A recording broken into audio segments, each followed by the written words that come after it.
Salute, salute. Welcome to Skywalker Boxing Media. Mo Boxing, no problem. We have a special star in the house tonight. We got Elise Soto, 7-0, all by knockout, first round knockouts, knockout artists. And how you doing, Elise? How are you? Doing great. Thank you for coming on and giving us your time. We know you're under the tutelage of one of the best female boxers in the game, Amanda Serrano. I'm a huge fan of hers. So that's cool that that she's behind you. She sees something special in you. And so far you've been proving it. You got 7 first-round knockouts. That's amazing, especially for female boxing. I want to ask you, how'd you get into boxing? Boxing. My mom took me to the gym one day and I fell in love with it. Nice, and the rest is history, as they say. And at least, are there any nicknames that you go by or that you're considering for your fighting career? Not as of now. I'm our fight that would be established. Makes sense.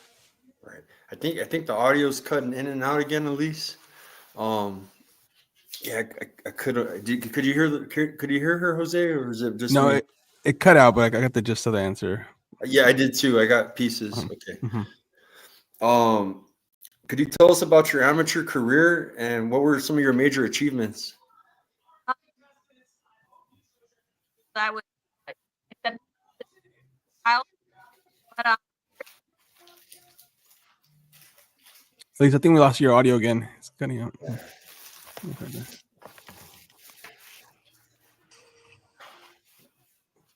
Can you hear me? Yes, perfectly. Yes. Oh my goodness. Okay. Sorry about that. As I started my amateur career, I started boxing in general during COVID. So I didn't really get my first fight until during COVID, like the end of 2020. And off the bat, I just did straight nationals.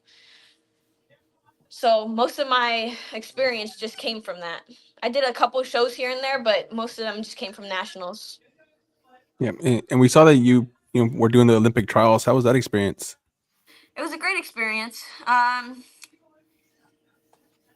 fought the first day, and USA Boxing kind of already has their favorites, but I went in there and I fought. So it was a great experience, and I don't regret it.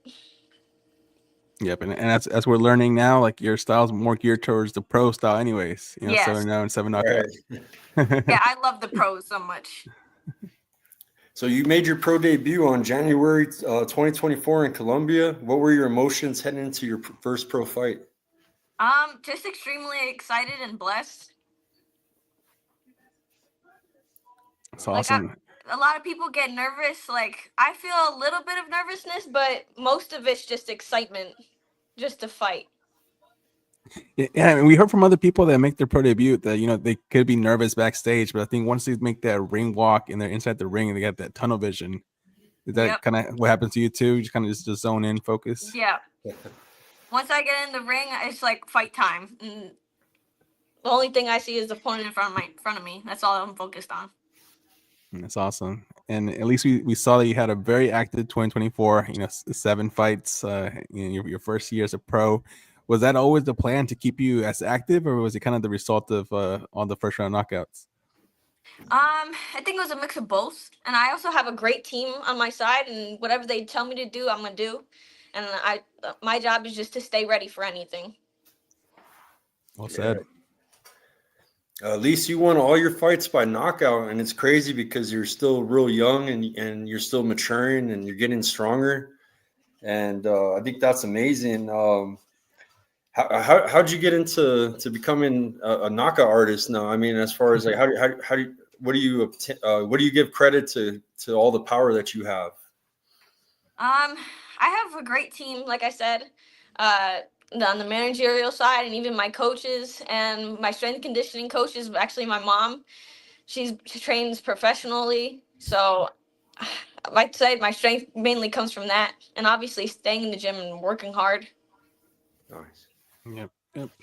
And at least so far, like all your fights have been either in Colombia or in the Dominican Republic. Out of those two countries that you've had experiences fighting as a pro, what would you say are the biggest differences fighting out of Colombia versus like fighting out of the Dominican Republic? The Dominican Republic was more of a stage for me. So like I had more people watching me, so it was a better experience because I was actually under the lights. Nice. And any plans on making your U.S. debut soon? Yes, hopefully soon. I have some fight news coming soon, so stay tuned. Not completely sure on all the details yet, but hopefully soon, either in the U.S. or Puerto Rico, is my main goals. I would love to fight. Nice, and that's my co-host Tim mentioned Right. at the So I start of was the asking. interview. Go ahead, Tim. No, No, you're getting to what I'm getting at, man. I yeah, asked you because we know Amanda Serrano's cool with Jake Paul, and yeah. I mean, MVP's a and cool promotion, and they're, they they're even have a doing a prospect series, right? And yeah, they do. It's the most valuable prospects, and they're doing a lot for women's boxing. So we Yes. gotta ask Elise, have you been approached yet by Jake Paul and MVP about signing with them? Not yet, but I believe soon. I think it's coming soon. I'm just ready for anything, and I'm whatever my team, Amanda and Jordan and my mom. Look, they're my managers right now. So if that's in my path, then I'm completely ready to accept that, and I would be so blessed. Yeah, it's such a blessing. And talking about bright lights, I think MVP in their platform doesn't get much brighter than that. Yeah. Amanda Serrano, like I said, she's your manager. And how did you connect with Amanda Serrano? Like I said, my parents manage professional boxers, so my mom took me to an event one time, and I met them there, and like we instantly clicked. And I say it's a blessing from God because not many people get that opportunity. Right. She's an amazing person. I had a friend that was making a pro debut in Florida. I have another friend. He goes by the name of Cano Loco. He covers a lot of Puerto Rican fighters, and he's really good friends with Amanda. And she knew that my friend was having his pro debut, so she had lunch with him at the right after the weigh-ins. Took him to lunch, and even showed up to his fight and worked his corner a little bit, gave him advice, and she's just an amazing person. Yes. Inside and outside the ring. Yep. Yeah, she's a monster in the ring and the sweetest person to know personally. Right. Absolutely. And at least you think one day we'll be able to get to see you and a Monsterano on the same card? I think so. Like definitely. No, hopefully soon. That'll be awesome. Like you said, Yeah. two beast badass knockout artists on the card.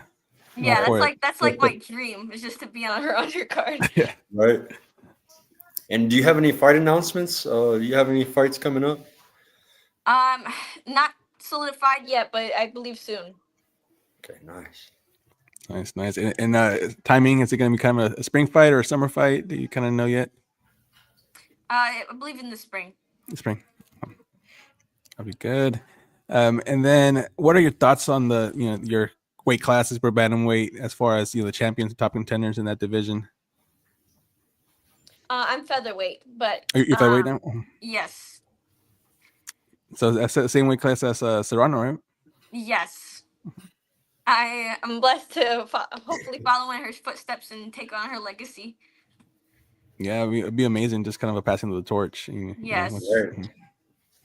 So what do you think of featherweight then? Because I know we got Sky Nicholson's kind of the only other champion really in that weight class.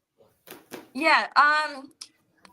I think that there's great competition in featherweight. That's why I love that weight class because I love to fight and I like competition. Like the better the competition, the better I'm gonna be. Nice. Who else is in that weight class that would be on your radar? That you would like to fight. I know there's a couple. I know there's Yoshida.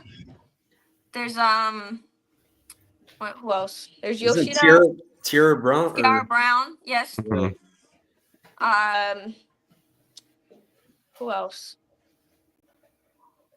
I'm blanking right now. Camila Panada, or no? She's not. Is she feathered? There's a couple that fought this weekend that I watched. Yeah, I think. Anybody in Yeah. the top five? There was 2 fights on the Clarissa card on her undercard that were featherweight that were in my weight class. Okay. Nice.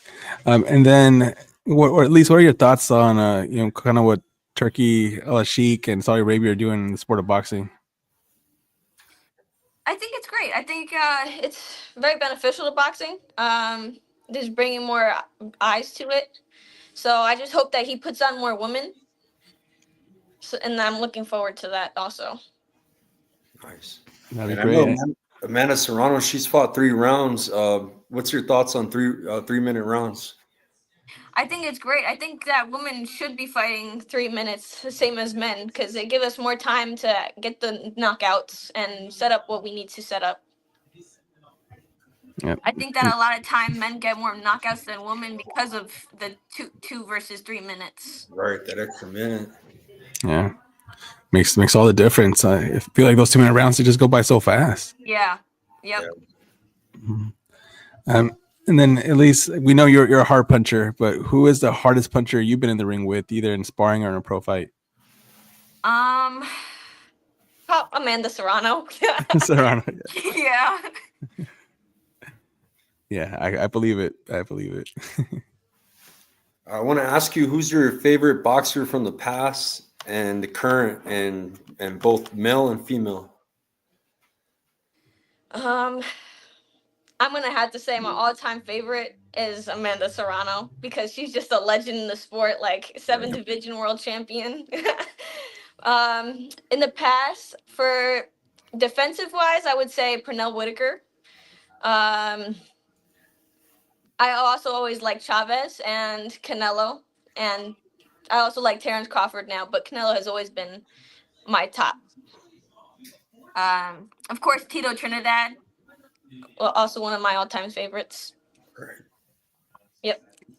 Great names. And that kind of segues to our next question. And I think some of the names you mentioned may still be in this conversation for pound. Who do you consider to be, in today's kind of current landscape, the number one pound for pound fighter, both male and female?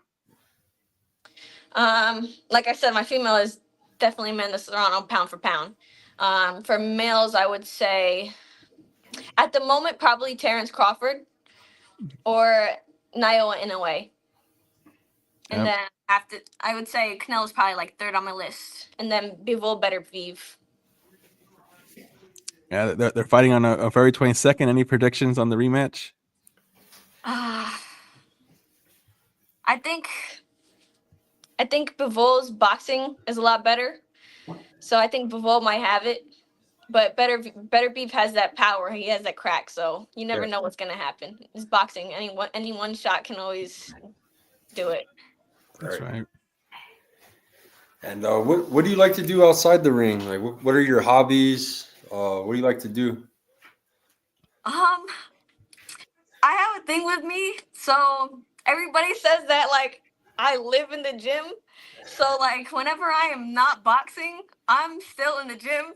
Or I go to like Hot Works, which is like a hot yoga thing with different workouts in the sauna. So I'm like very to myself. I'm like a homebody, but I'm either at home or the gym. Like anybody that knows me knows it, like that's the only two places you find me. I go to the mall. Amanda and Jordan actually put me onto that. Like before them, I never went to the mall, but now I'm starting to get into it. Nice. And at least we know you're born in New York. You're Puerto Rican. What do your New York and Puerto Rican roots mean to you? Oh, I mean everything. I mean, I love being a New Yorker, and I always get that fire from Puerto Rico. I love being a Puerto Ricana, and we're very prideful people, so it's an honor to hold that flag. And I love the island. I love my people. Yep. Nice. And this is for everyone tuning in. I know you already have some fans out there. You're becoming very popular. You know what I'm saying? And what kind of advice would you give to someone that's going pro, that's looking up to you right now? And what's the best piece of advice you would give to them? I always say to stay disciplined, stay in the gym, because boxing is not just something you do for fun. It's a discipline. Like you have to be disciplined. You have to have the right mindset. You have to be able to work hard and stay diligent in your craft, like inside and outside the ring. Yeah, great advice, and that kind of segues into something that we're hearing a lot of rumors of right now, and it's Canelo versus Jake Paul in Las Vegas in May. And I know a lot of people would not have thought Jake Paul, coming as a kind of influencer YouTube boxer, would be in the conversation to fight, one of the top pound for pound fighters, but he's someone that took the craft seriously, and now he's there. What are your thoughts on a Canelo Jake Paul matchup? I think it's great that Jake Paul got that opportunity. He thinks what he's done for a women's boxing is absolutely amazing. Um, I'm not too sure about my thoughts on that fight yet. Right. So yeah, that's fine. Yeah, it's gonna be at 200 pounds, so that's gonna be Canelo's gonna be moving up for the first time at 200 pounds. So that's also interesting. Yeah. I have a training question. There's people that are tuning in. A lot of women, they want to get the knockout. You don't see too many knockouts in bar. You gave some credit to strength and conditioning. Is there any kind of like exercise or routine that you think that helps you get that extra strength when you go in a fight? Any kind of training advice maybe to get knockouts? I think it's both a mix of boxing and strength, because you also have to set up your punches. Get to set it up. Yep. Yeah. And a lot of all my strength and conditioning is based on boxing. Like, it's centered around boxing workouts, because my mom does all the research for it. It's like there's a science behind boxing, and there's a science behind strength and conditioning for boxing. So everything I do is beneficial to my fight. Nice.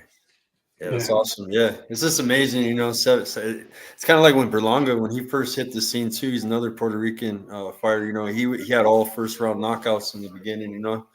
And it's awesome. It's just you don't hear of it too much, and when you hear of a girl doing it, it's even more amazing. You know what I mean? So thank you. Absolutely. And at least we have one more final question for you, and it's not really a question. It's now just opening up the floor to you. What's the message you want to send to your fans and supporters? Oh, thank you. Like, your support means the world to me. Like, I'm so blessed to have the opportunity of where I'm at and the people that are behind me. And I appreciate all the support and all the comments that you all make all the time, and for always being on my side and seeing my growth. And I pray that you continue to watch me grow and grow as a boxer and as a person, God. Very well said. And everyone, give her a follow on Instagram. You can see there, kind of scrolling at the bottom. It's Elise Soto _7. That way you don't miss any updates on her pro career. Is there any other social media, Elise, where they can kind of follow you? Instagram's my main one. I'm not really on any other social media. Too. Yeah, it's just so many. So good thing you're focusing on just one. So yeah, everyone follow her at Elise Soto _7 on Instagram. And Elise, thank you so much for the time today. It's awesome to get to know you better and talk some boxing with you. Thank you for having me. Good luck on your career. Thank you. We'll be tuning in for the fight announcement. I appreciate it. Awesome. All right. Take care. Bye. Good night.